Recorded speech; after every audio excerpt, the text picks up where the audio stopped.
our lives. They're not our thoughts. We think when we're depressed that we're depressed. But if you change your consciousness, all of a sudden you're joyful and you don't even know why. Those thoughts weren't your thoughts. We aren't depressed beings. We aren't lazy. We aren't sad. We aren't losers. We are children of God. And every cell of our being vibrates divinity. And so when we lift the level of our awareness and change our consciousness from within, then you begin to feel who you really are as a soul. Then you will know. So you can start with the little things. Music. We chant at Ananda. Before we sit to meditate, we have a harmonium. Yogananda created many chants in Kriyananda. We chant before we meditate. Why? Because it opens the heart. And that heart's natural devotion we offer up to the point between the eyebrows. And we sit to meditate. We can go much, much deeper into meditation. The vibrations of that spiritual music change us from within. They calm us down. They change our thoughts. Spiritual music, chanting, so important. As a yogi in this world, we have tools that we can use that can help us to change ourselves, but even more importantly, help us to change the world from where we're standing at this point right now. God has placed us right here. He's planted the seed of our life. When that seed is watered with devotion, with good vibrations, with happy thoughts, with deep meditation, with energy, with magnetism, when that seed is watered, then will blossom forth the seed of self-realization. And self-realization, as defined by Kriyananda, is the knowing in all parts of our body, our mind, and our soul that we are a part of God, that we do not have to pray that it come to us. All we have to do is improve our knowing. So thank you very much for listening, and I'll hand this over to Devarshi. Asked me to speak about prayer as we close our Ananda Sangha session here this afternoon. And I will do that, talking about prayer in the context of meditation, because prayer and meditation, they overlap and they merge with each other at a certain point. Paramahansa Yoganandaji described meditation, true meditation, as concentration and then absorption in God or some aspect of God. Sometimes people think meditation is just blanking out and spacing out and emptying the mind. But what he taught is that meditation, dhyan in the highest sense, truly is absorption in the divine. And when that happens, it's a thrilling, energetic, powerful, awakening experience. It's also relaxing, but it's not sleepy, it's not subconscious. This truly is what meditation is in the highest sense, and how we use the word when we use the word with Ananda Sangha. I've heard the difference between meditation and prayer described. Meditation is listening to God, prayer is talking to God. And in the end, there's no difference, there's no separation. Talking and listening become inner communion, communing with the divine within ourselves. It's who and what we already are. In the beginning, it has to be a conversation between Devarshi here and God up there or out there or in here. But in the end, there is no separation. In the end, when one practices the teachings of meditation, it becomes divine union or samadhi. This truly is what, again, in the highest sense, samadhi is divine union, union of ourselves with God, with some aspect of God. Complete, ultimate, final union, which really that union is the only thing that satisfies the soul in the end. All else is just seeking that which we do not know that we are seeking. So meditation and prayer. It's a very good practice before trying to talk to God, to calm the mind. This is what meditation does. Yoganandaji once said that God listens to all prayers, but restless prayers, he only listens to a little bit. And you see this with people. If someone comes up to you and they have a request to make of you, and they are asking you their request, and they're glancing off, and they're looking at everybody walking by, and they're looking at the birds in the trees, and they're getting distracted by this and that, you won't take their request very seriously because you know they are not very sincere or all that serious or dedicated or focused.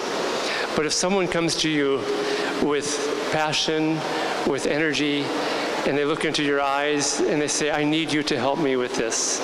And they say it with loving attention, and they also are giving energy to you, you respond much, much more quickly. And so this is the type of prayer that the Lord responds to. And when I talk about God, this can be whatever way you worship God, as the Divine Mother, as the Guru, as Krishna, as Rama, as light, as divine bliss. But prayer is approaching God as you worship God, talking, communing with, requesting and praying, but especially having a divine relationship of divine friend, divine lover. Yoganandaji, he wrote a book of what he called prayer poems called Whispers from Eternity. And he tried to get people to change the way that they pray, especially in the West. He said, but you see this East and West. He said that most people, they pray as beggars.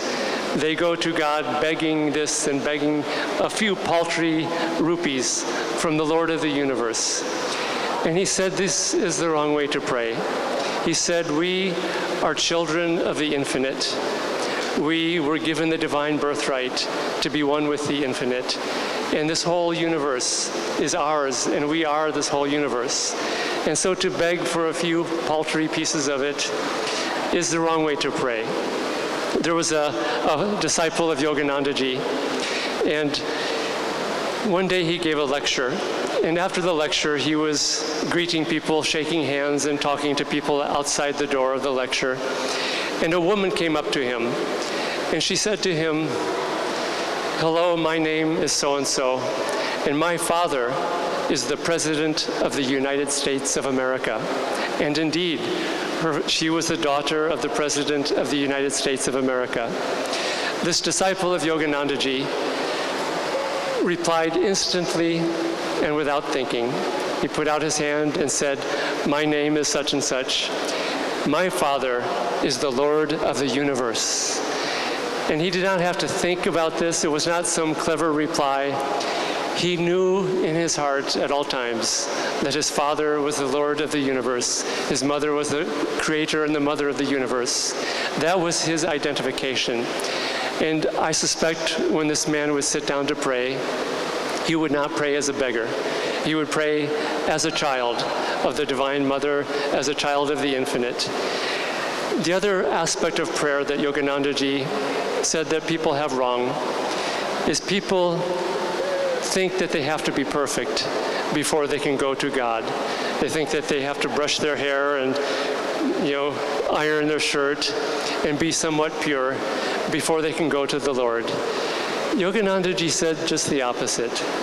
He said, if you have faults, if you have mistakes that you've made, he said, give those mistakes to God in prayer. Say, Divine Mother, and this is how he prayed. He said, in a recording of his voice, he said it just like this. He said, Lord, thou hast created me against my will. Free me. That is my prayer. And he called this type of prayer a prayer demand. Rather than begging for, again, a few paltry rupees, he said, go to the Lord of the infinite, our spiritual parents, and demand your divine birthright of freedom, of bliss, health, prosperity, all of these things. So this is why he said these are prayer demands rather than just requests of a beggar in that sense. Now, there are different ways also to approach this. Ultimately, we must approach God with divine love, with devotion, with self-offering. As long as we cling to ourselves, I want this, I want that, we separate ourselves from identification with the infinite. Meditation, one of the things that it does, and I think the thing that it does most importantly, is that by meditating and eventually becoming absorbed in some aspect of the divine, we lose our identification with the little self. We lose self-involvement, we lose egoness, we lose greed, we lose this idea of asking for the little things for our little self. We change our identification to the infinite, to divine bliss, to the divine light, to divine love. And when we change our identification, what happens is that this little self expands and merges into the divine self. This is what Yoganandaji wrote about very poetically in his beautiful poem, Samadhi. It's written in his autobiography of a yogi. And this whole poem is about the individual soul merging back into the infinite.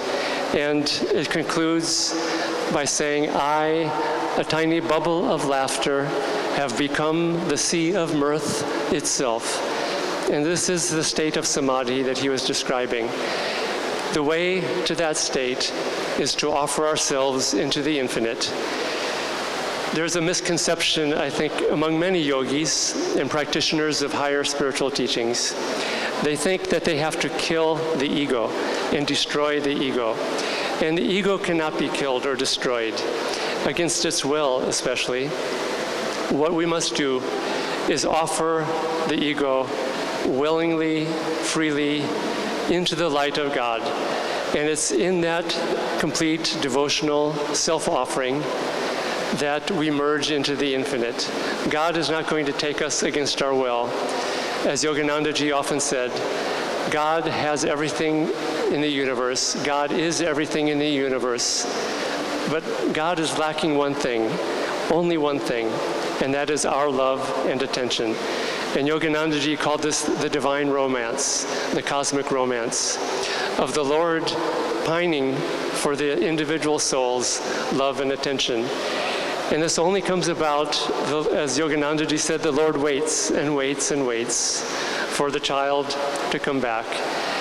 And when the child comes back, it does not, like I said, need to be perfect. A very good analogy for this is an infant child who has jumped and played in a mud puddle, covered itself with mud, and it goes to the mother. And it doesn't have to take a bath, it doesn't have to look perfect, it doesn't have to apologize or confess its sins to the mother. All it simply has to do is hold its hands up to its mother and just say, Ma, Ma. It doesn't even need to pray for anything. It doesn't need to pray, free me, lift me up. It just has to offer its hands up with love, with attention, with self-offering.